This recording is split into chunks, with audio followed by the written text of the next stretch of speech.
Okay, hey y'all, I'm gonna jump right into health insurance in Germany. The mandatory health insurance that you have to have in Germany. The mandatory insurance can be public or private. If you do private, you're gonna pay way more a month than you would if you were doing public. Also, if you're working for any type of organization in Berlin, it doesn't have to be government type of position. It could just be a startup, big corporate, whatever, academia, whatever. You can do public insurance. You have free reign and choice of insurers here. Very different than the U.S. There's no copay whatsoever when you go into the doctor, at least for general practice. I have yet now to go see specialized doctors, but I don't pay anything when I go to the big insurers here are TK, which I'm going to kill this in German because I don't speak German, but it's like Die Techniker. Die Techniker. So TK is one of the larger providers, I believe, as far as I know, and a lot of the doctors, almost all the doctors take them. I kind of think the doctors take all insurance here, but I could be wrong. I don't know. But there's another insurer that starts with the Aon, A-O-N. They have like a green logo. They seem to be quite popular too. Now, when I looked into getting insurance before I solidified my job and had my job contract, the public insurers wanted like 400 euro a month. The private insurers wanted even more than that. And I'm like, what the holy is going on here? This is ridiculous, right? I mean, that's high. For Germany, that's super high. But if you're an artist of some sort, and you do art, then artists have a special kind of subsidy. So they pay only half of that. So their insurance might be 200 euro or like 70 euro or something. Something much cheaper, affordable if you're not working a traditional like 9-to-5 job with a traditional organization or startup. I didn't do that. So when it comes to insurance though, it is hard to change your insurance if you want to do that after the fact. Meaning that if you come over here as a freelancer and you say, okay, I'm gonna get the mandatory insurance now because that's what I'm supposed to do, and you wind up paying 400 euro a month for the private insurer because public won't even insure you. But for the private insurer, actually, I take that back. Public will insure you. It's just a whole lengthy process to get it. But it's easier, quicker to get it in private. So you get a private insurer so you can have insurance. Then you get a job with a startup. The startup says, okay, well, we know we cover all our employees for healthcare. And then when you try to change your insurance from private to public, like from a private insurer to a public insurer like TK, it's almost impossible. They just won't let you do it. And I am sharing this not because I've done this. I'm sharing it because the people I've met here and know here and befriended here have been adamant about telling me never get private insurance if you think you're ever going to work for a company here, because it's going to be almost impossible to switch over to public once you do that. Now, Germans born and raised in Germany probably have a totally different experience, but immigrants, expats, our whole experience is going to be unique to us because we're not full-on citizens of this country. So when you get your insurance through your job, right? And this is the part I'm going to go through because this is how I got my insurance. When you get your insurance through your job, they give you a whole little packet. It'll say, whatever. And they'll be in English, of course. And the packet will look, like this. It may look a little bit different. Like this is a folder. This would have the card to your contact. But it will just be something like this, like you would insurance anywhere else, like Blue Cross Blue Shield or something like that, right?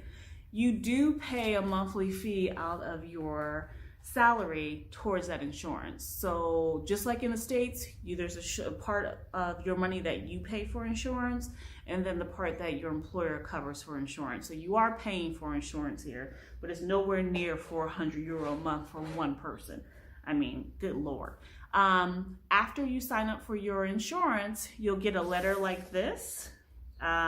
This is one of the few letters I will actually show you because it doesn't have my personal information on it.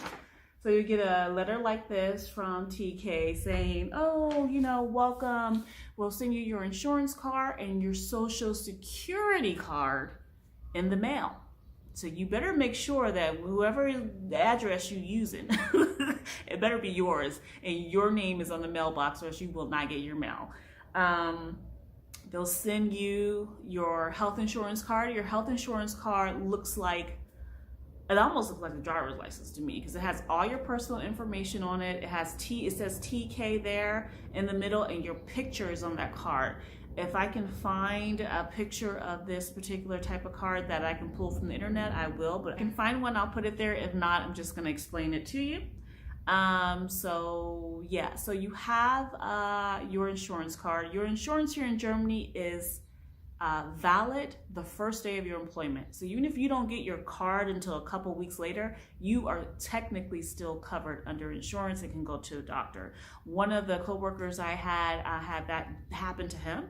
Like literally the next day after he started, he got sick and he called the insurer because they do have an English helpline, which is very, very, very useful. An English helpline, and he called them, got his insurance information, and was able to go to the doctor. And they had to go through the motions, but he was able to be seen. So the fact that your insurance starts the first day of your employment is absolutely astounding.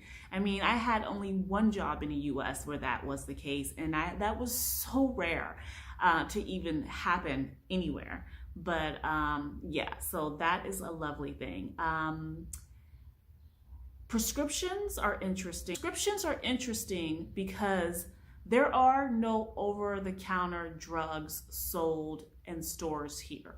Like for instance, there is a chain of what I would call a drugstore in the US because it reminds me so much of Walgreens, called DM. DM has everything like Walgreens would have, except for there's absolutely no medicine. There is no aspirin. There are no cough medicines.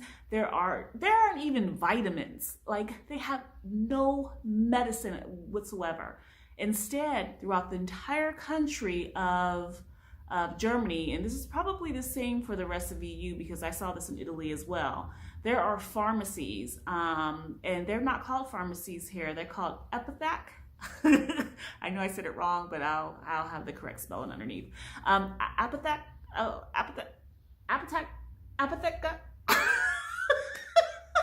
don't know what it's called, but they're pharmacy. You put it in Google Maps, and you put pharmacy in Google Maps, all the apotheks, whatever it's called, will pop up around where you're at. Just if you're coming over to Berlin and you know you're going to be here for a while, go to Costco or BJ's or Sam's Club and stock up. Stock up on whatever it is you need, whether it's aspirin or Tylenol or Robitussin, vitamin C, multivitamins. Oh yeah, because the multivitamins are not designed nor geared toward one particular sex. Weird stuff. I'm like, I just want some regular multivitamins for women, I tried to buy some at the pharmacy and it was just, I don't know, it was weird. So I would say stock up until you're used to how things work here, until you're used to how the medicines are here. And I would say the medicines here are stronger too. One aspirin is like taking 2 aspirins in the US. And I don't actually like that at all. To be honest, I don't. So when I go back to the States, I will be stocking up on those things that I need that I just can't find here. And forget about buying anything in bulk. When they sell you medicine, you'd be lucky if you get 20 tablets in anything. Everything is kind of like miniature, bite size. I don't know, maybe that's my inner American coming out, like, why do I have to buy all these things in these little packs? Why can't I just stock up and let them last me for 6 months or whatever? That's probably silly, but just thought I would share with you because these are some of the culture shock things that I just wasn't prepared for because I didn't realize coming to Berlin or coming to Germany that pharmacies are completely separate from the regular stores. I just had no idea. Or the fact that it's so complicated just to buy something as simple as sleeping pills. There you go. Buying something as simple as a sleeping pill, you have to talk to the pharmacist and have this whole conversation just to get a 10-pack of sleeping pills. I just about laughed the first time it happened because I was like, I don't even understand. You know, they won't card you for anything here. You can buy alcohol anywhere and everywhere here. Cigarettes, same thing. Mothers, daughters, fathers, grandfathers, everybody's smoking here. This is like the smoking capital of the world or something. I don't know. That I didn't know either. But I just thought I'd share these things with you because health insurance is important. And if you can get health insurance through your job, that is the best way to go. So see you soon, and thanks for joining. So I wanted to make sure that you all had access and were able to see the insurer pages. So here is an example of TK. That's the insurer that I have. They have pages on their website that are in English. Both insurers, TK and AOK, not AON, but AOK, should have English helplines and information in English about the insurer. Again, I kept calling the insurer in the video AON, but it's actually AOK, which I'm sure it has a German pronunciation that I'm not quite sure of. But I also wanted to make sure you all saw what the insurance cards look like. They have your picture on the front and personal information about your medical insurance on the back.